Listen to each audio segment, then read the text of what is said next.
Hey there, welcome back to the Greater You. Good to see you guys today. I'm Quentin Kemp. It's good to be with you. Today we're talking about social connection, a basic human need.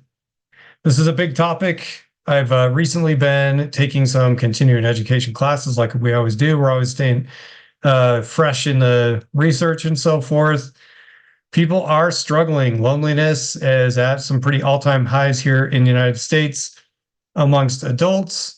But not only adults, we're also seeing, huge amounts of loneliness reported and social isolation reported in Gen Z kids and some of our youth. So we need to do something about this, right? It is a human need. People need people.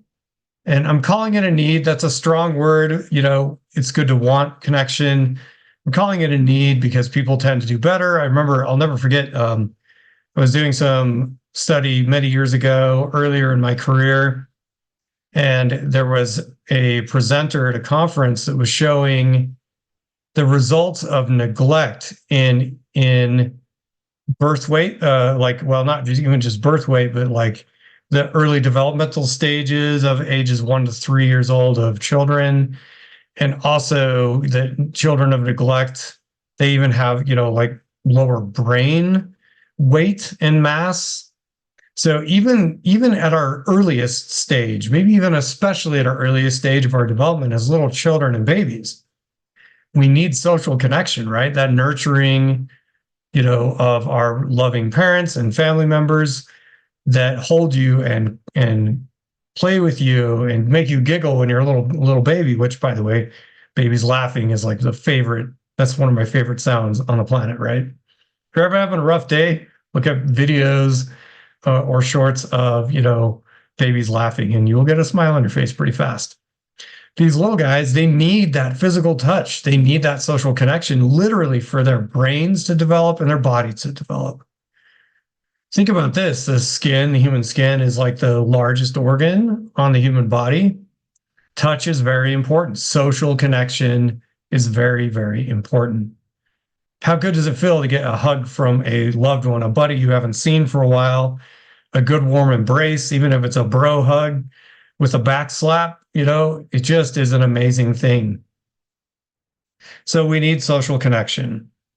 Here's a few solutions that can help us start rebuilding those bridges that are being burned by too much isolation through technology and just, quite frankly, not practicing enough social skills. So the first one here is active listening. Active listening is a basic skill that when you're engaging in conversation, obviously take into account cultural norms and all those different things, but try and make an effort to really actively listen, whether it's with verbal prompts, body language. Try and show a genuine interest in what the people are, your friends or whoever is sharing with you. Put your phone down when someone's talking to you. Drop it in your pocket and respond to the person and take a look at them. This is your fellow human being looking at you. This demonstrates that you value their thoughts and feelings, and it's really not as hard as you may think. And especially because the person that you're talking to is wanting to feel heard, it's going to create a warmth in that conversation. So active listening is a skill that is acquired. All of these skills can be learned with time. The next one is to initiate plans. I always tell my clients that are lonely, if not me, then who, is the mantra.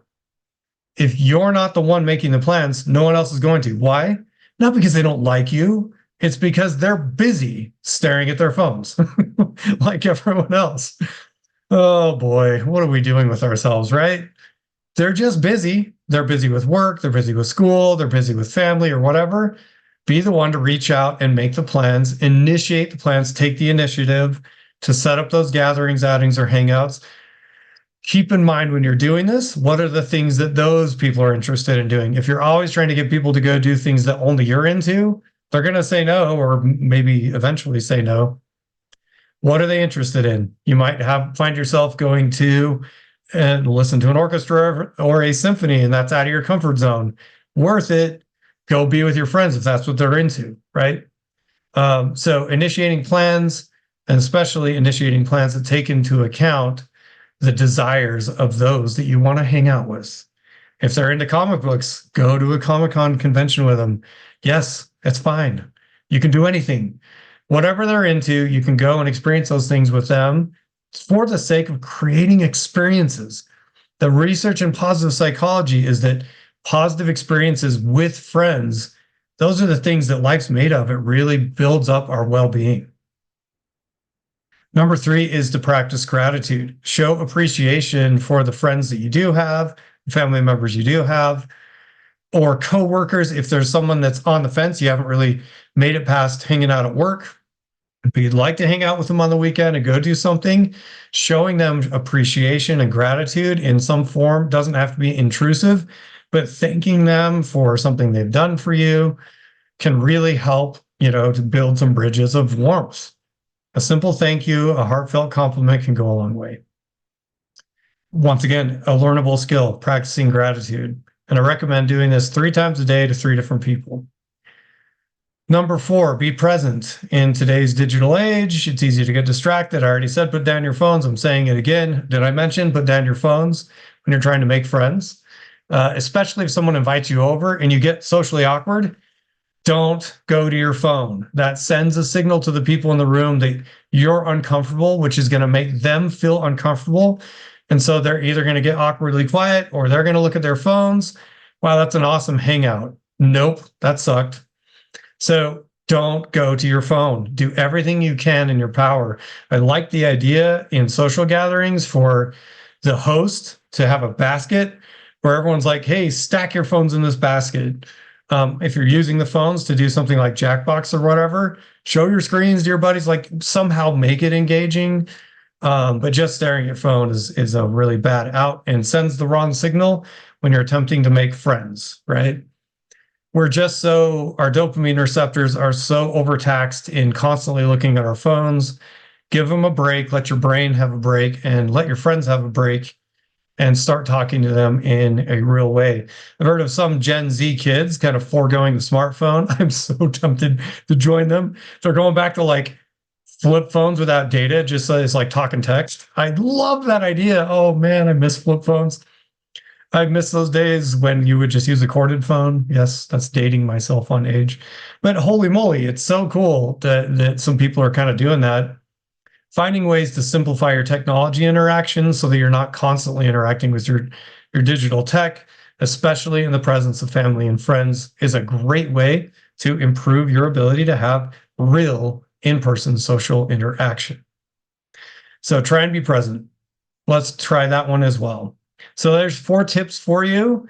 I know that these are going to put a lot of us out of our comfort zone, myself included. I will take the challenge with you. I'm going to mindfully over this next week make sure that when I'm in social interactions with my wife, with my children, with family, with friends, with clients, obviously with clients, I'm going to really work to make sure that I'm putting my phone away too, so that I can look people in the face and give them genuine compliments.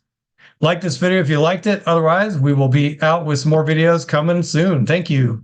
Have a great day.